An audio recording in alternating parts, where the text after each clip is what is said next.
Olá, boa noite. Polícia Civil explica a atuação de quadrilha que explodia bancos em estados do Nordeste, dentre eles Alagoas. Esse é um dos destaques de hoje e você vai ver também. Companheiras de policiais morrem vítimas de arma de fogo e família questiona a versão de suicídio. Braskem divulga pesquisa que contesta relatório sobre afundamento do Pinheiro. E amanhã é dia do Alzheimer. Nós vamos reforçar a importância da prevenção e do diagnóstico da doença. É a partir de agora no Jornal do Estado.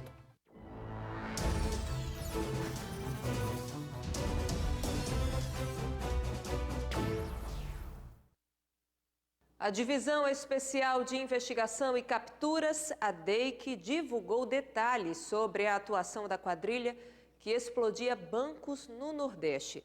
Quem conta pra gente é o repórter Evandro Amorim. Boa noite, Italine. Boa noite a todos. Isso mesmo, Italine. A quadrilha havia sendo investigada já há algum tempo, desde fevereiro, durante a ação no município de Porto Calvo. Daí, no dia 2 de setembro, houve um confronto com a polícia. 9 criminosos foram mortos e 2 estão atrás das grades. Quem vai falar para a gente dessa situação toda e como foram identificados? Porque deu trabalho, viu? Identificar todos eles. Não é isso mesmo, doutor Caio? Boa noite. Boa noite a todos. Um grupo muito grande, né, muito organizado. Nós tivemos alguma dificuldade na qualificação deles, sobretudo porque utilizavam documentos falsos. Mas é um trabalho que já vinha sendo desempenhado, já vinha sendo realizado há alguns meses, desde fevereiro, quando eles explodiram agências no município de Porto Calvo, e resolveram mais uma vez explodir agências em um município do estado de Alagoas. Nós estávamos acompanhando, conseguimos deflagrar uma operação muito exitosa que impediu mais um delito aqui no nosso estado. Um grupo perigoso que atuava aí com armas de grosso calibre, explosivos, munições, capuzes, coletes à prova de bala e ainda aquela quantidade que nós mostramos, né, doutor, de grampos para impedir que a polícia perseguisse no caso de fuga. Sim, farto material que mostra a organização desse grupo, né? Tinha funções muito definidas, né? Alguns exerciam a função de liderança, outros tinham o papel de instalação de explosivos, alguns fariam a contenção do policiamento, outros bloqueariam as estradas com grampos. Enfim, um grupo realmente muito organizado e que certamente daria muito trabalho se não fosse desarticulado. E uma agência do Banco do Brasil foi assaltada no início desta tarde em Paulo Jacinto, na zona da Mata Alagoana. Segundo a polícia, os criminosos chegaram em 2 carros e conseguiram render o vigilante. Não há registro de troca de tiros, nem informações sobre os valores levados pelos suspeitos que conseguiram fugir. Um laudo divulgado pela Braskem esta semana ameniza a responsabilidade da empresa diante das rachaduras encontradas em 3 bairros da capital. A divulgação do novo estudo revoltou os moradores dessas regiões. A repórter Estela Nascimento foi ouvir os 2 lados dessa história que parece não ter fim. O novo relatório feito por pesquisadores de Houston, nos Estados Unidos, contesta o laudo apresentado pelos geólogos da CPRM. O estudo foi encomendado pela Braskem, empresa que seria responsável pelas rachaduras nos bairros do Pinheiro, Mutange e Bebedouro. Chegar à conclusão que há algumas inconsistências nos estudos realizados, nos dados obtidos pela CPRM. O consultor diz que o relatório já foi encaminhado à Agência Nacional de Mineração para que novos estudos sejam realizados e não haja dúvidas. Uma reavaliação necessária em função de filosofia de análise de resultados. Quer dizer, como eu costumo dizer, tanto a geologia quanto a geofísica não são ciências exatas. Então depende de interpretação de métodos de análise, de avaliação dos resultados, consistência dos resultados. E isso é que está sendo feito por Houston. O presidente da associação SOS Pinheiro critica a divulgação desse laudo feito pela Braskem. Nessa avaliação de Houston, a Braskem é uma boazinha. Daqui a pouco somos nós os culpados. Né? Todos nós sabemos que é a Braskem realmente a causadora disso daqui, né? Já foi comprovado que não tem vínculo nenhum com saneamento, não tem vínculo nenhum com águas pluviais. Isso daqui é da Braskem realmente a culpa, e ela tem que assumir, pagar as indenizações e acabar com esse lenga-lenga. Geraldo Vasconcelos diz que nunca viu nenhum pesquisador americano fazendo medições e trabalhando no bairro. Ninguém viu aqui a Universidade de Rio aplicar metodologia nenhuma. Deve ter sido um relatório feito por telepatia, né? Porque é um relatório com o objetivo principal de descaracterizar o relatório da CPRM, que é a maior autoridade de geologia no Brasil. Em um intervalo de 30 dias, 2 mulheres que tinham relacionamento com policiais perderam a vida vítimas de arma de fogo. Nos 2 casos, a arma do crime era da corporação. As famílias questionam a versão de suicídio. Um mês se passou desde a última conversa com a filha. Agora, só restam as fotos de momentos marcantes que viveram juntas. Alane Cristina Souza Gomes, de 20 anos, foi encontrada morta com um tiro na cabeça dentro do apartamento em que morava, no bairro do Farol. O ex-companheiro de Alane, o policial militar Jackson Douglas Lima da Silva, de 31 anos, disse à polícia que foi suicídio, mas a mãe dela, Dona Márcia, não acredita. Ela afirma que a filha foi assassinada. Presenciei várias vezes, várias brigas dos dois, várias discussões.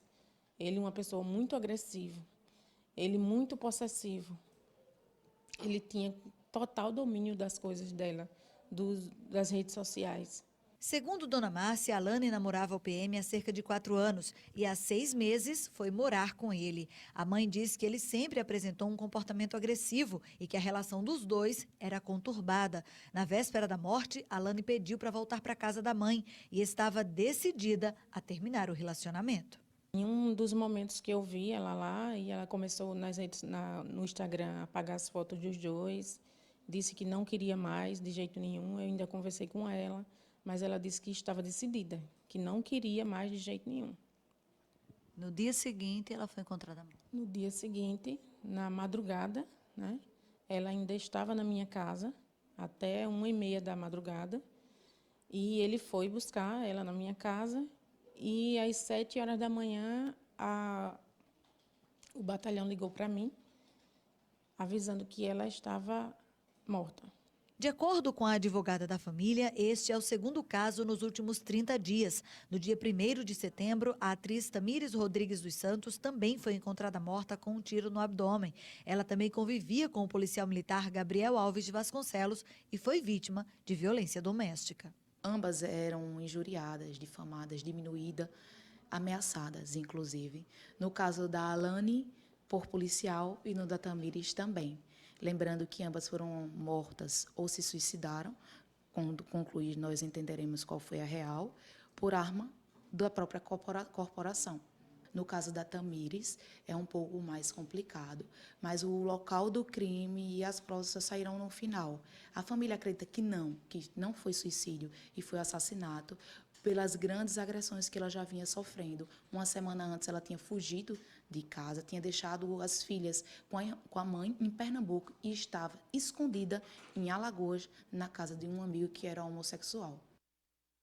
Bom, nossa produção entrou em contato com a assessoria de comunicação da Polícia Militar, mas não obteve resposta. A nossa equipe de reportagem conversou com os advogados dos policiais militares, ex-companheiros das mulheres citadas na reportagem que a gente acabou de ver. Veja agora o que disse a defesa de Jackson Douglas e de Gabriel Alves. A dele é no sentido de que ele estava de serviço na Polícia Militar, tinha, inclusive, durante o serviço, recebido algumas mensagens da Alane, dizendo que estava com saudade, que queria vê-lo e tal. Então, ele volta para a residência deles, vai buscar a Alane na casa da mãe dela, por volta, acho que 1h da manhã, mais ou menos, e volta para a residência deles aqui no bairro do Farol. Chegando lá em determinado momento, foram fazer seus afazeres normais dentro da sua residência, ele dormiu no sofá e a arma de fogo dele estava em cima de um rack, perto da televisão. E ele adormeceu. E aí, por volta, uma hora, salvo engano, 5 da manhã, alguma coisa, ele escuta um barulho, né, proveniente de um tiro de arma de fogo. Aí ele sai correndo, chama a Alane desesperado, chamando a Alane por dentro de casa, não viu, correu para o quarto, aí viu que o quarto estava trancado, fechado, ele arromba a porta e se depara com ela, com arma de fogo no chão e ela caída. Na verdade, o laudo já foi concluído e a conclusão foi pela ocorrência de suicídio.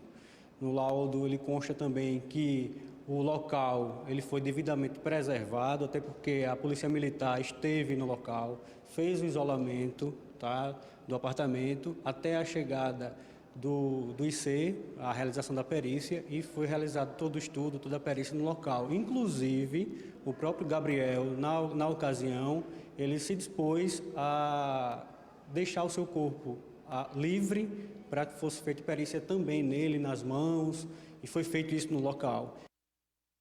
Começou hoje e segue até o dia 25 deste mês a Semana Nacional do Trânsito.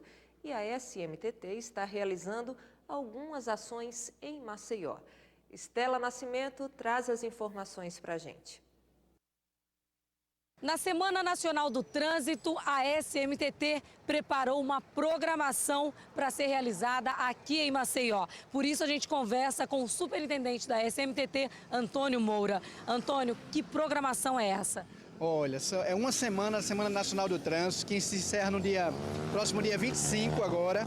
Uma semana de diversas programações de educação de trânsito, trabalho nas esquinas, nas faixas de pedestre, sempre orientando a população que no trânsito dê sentido à vida. Qual é o tema desse ano? No trânsito, o sentido é a vida. E vocês vão fazer um trabalho também com idosos? Isso, vai haver um foco para o idoso. No último dia 25, a gente encerra com o trabalho de travessia em faixa de pedestre com idosos que levam mais tempo para atravessar e é preciso que os condutores tenham essa consciência. Muito obrigada pela sua participação. Então é isso, né? Se o foco é a vida, a gente tem que ter cuidado no trânsito. A gente volta com você para o estúdio. Neste sábado é celebrado o Dia Mundial do Alzheimer e a data é utilizada para reforçar a importância da prevenção e do diagnóstico da doença. O seu João tem 87 anos e há 12 foi diagnosticado com Alzheimer. Me senti muito triste. No começo eu não queria nem azeitar. Calma, vovô, calma. Depois foi mudando para o jeito mesmo. Mas é muito difícil. Eu nunca pensei que existisse uma doença assim. Noélia é a filha mais velha do casal. Quando o pai foi acometido pelo Alzheimer, ela já estava aposentada como professora. Desde então, junto com a irmã Araceli, se dedica exclusivamente em casa. Ele não interagia, parecia uma depressão, não era depressão. Ele ficou sem iniciativa para cuidar da roça, da casa, dos animais. Então, levamos ao geriatra aqui em Maceió e o diagnóstico foi a demência de Alzheimer, que já havia começado há 2 ou 3 anos, segundo o médico. Quando a família percebe, já tem começado. E realmente a gente foi revendo algumas coisas que passaram e a gente viu que ele já vinha mesmo diferente, diante de algumas atitudes que vinham acontecendo.